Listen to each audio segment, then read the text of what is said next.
Le 23 avril 2017, les Français éliront leur nouveau président. En raison de la grande influence de la France sur la politique mondiale, cette élection a aussi un grand impact à l'extérieur du pays et elle est déterminante pour l'orientation future de l'Europe tout entière. Selon les sondages actuels, une victoire du candidat Emmanuel Macron se dessine. Macron a été, et de très loin, la personnalité politique la plus médiatisée en France durant les 2 dernières années. Les journaux Libération, l'Obs, Le Monde et l'Express totalisent, par exemple, de janvier 2015 à janvier 2017, plus de 8000 articles évoquant Emmanuel Macron. À titre de comparaison, la totalité des articles évoquant Jean-Luc Mélenchon, Arnaud Montebourg et Benoît Hamon dans les mêmes journaux et sur la même période de temps ne s'élève qu'à 7400. Ce qui est frappant avec M. Macron, c'est que les masses médias font en permanence des rapports positifs sur lui. Et ce n'est pas seulement en France que M. Macron semble être leur préféré.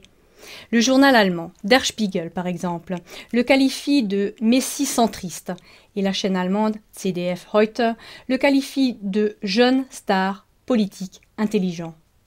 Le journal suisse 20 minutes en faisait déjà l'éloge en août 2016. Il le nommait un homme très intelligent et candidat qui convoite ardemment la fonction de président. On pourrait ajouter de nombreux autres exemples. M. Macron est toujours présenté comme un jeune et dynamique porteur d'espoir. Alors que d'autres représentants de partis aussi petits que le sien n'ont été qu'à peine évoqués dans les médias, M. Macron a sans cesse été mis au centre de l'attention et rendu célèbre. Même la presse People a constamment repris le sujet de son mariage avec son ancienne professeure de 24 ans, son aînée, et a décrit leur couple comme un couple scintillant.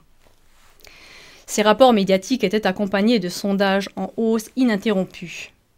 À travers ces pronostics positifs et les informations bienveillantes qui y sont associées, il se crée inévitablement l'impression qu'une victoire de M. Macron est inexorable. De manière étonnante, M. Macron a aussi reçu du soutien du milieu politique allemand. La chancelière Angela Merkel l'a reçu et lui a ainsi prêté une reconnaissance internationale. C'est remarquable car Mme Merkel provient en fait de la même famille politique que le concurrent de M. Macron, François Fillon, et que ce dernier voulait absolument empêcher une visite d'Emmanuel Macron chez Angela Merkel. Mais est-ce que tout est correct dans cette montée fulgurante ? Pour répondre à cette question, un lapsus de Jérôme Fourquet, directeur de sondage public chez l'un des instituts de sondage leader du marché, pourrait être très révélateur. Celui-ci a dit le 28 mars dans une émission en direct sur la chaîne publique France 5 : « Les Français raisonnent en séquence. Il y a 3 ans, personne ne connaissait Emmanuel Macron. Là, on a installé progressivement l'idée, ou s'est installé progressivement l'idée plus exactement, qu'il pourrait être au 2e tour et éventuellement le vainqueur de la présidentielle. » Fourquet a bien sûr relativisé cette affirmation dans la même phrase, en disant que s'est installée progressivement l'idée qu'il pouvait réussir. Mais en y regardant de plus près, l'impression s'intensifie qu'il ne s'agissait pas seulement d'un lapsus. Car considéré objectivement, le taux de soutien pour M. Macron publié dans les sondages est plutôt irréaliste.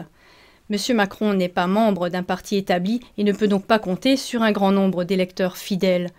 Et dans son court mandat de ministre de l'économie, il a plutôt soutenu des mesures impopulaires, comme l'élargissement du travail le dimanche, ce qui n'a sûrement pas fait de lui le préféré du peuple.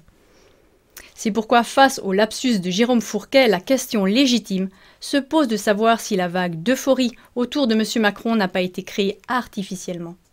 À ce sujet, il est utile de jeter un regard plus précis sur la biographie de M. Macron.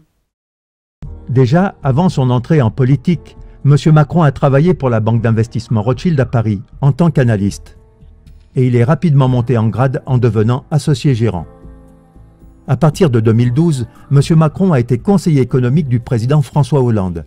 Et il a participé en 2014, dans le cadre de cette fonction, à la conférence Bilderberger, un lieu où, dans les coulisses, sont décidés des accords politiques et économiques, loin des yeux du public. Peu après cela, il a été nommé ministre de l'économie. Aussi bien en tant que conseiller du président qu'en tant que ministre de l'économie, Macron a toujours cherché la proximité avec de grandes multinationales. À l'époque, le patron de France Télécom le nommait même « notre homme chez le président ».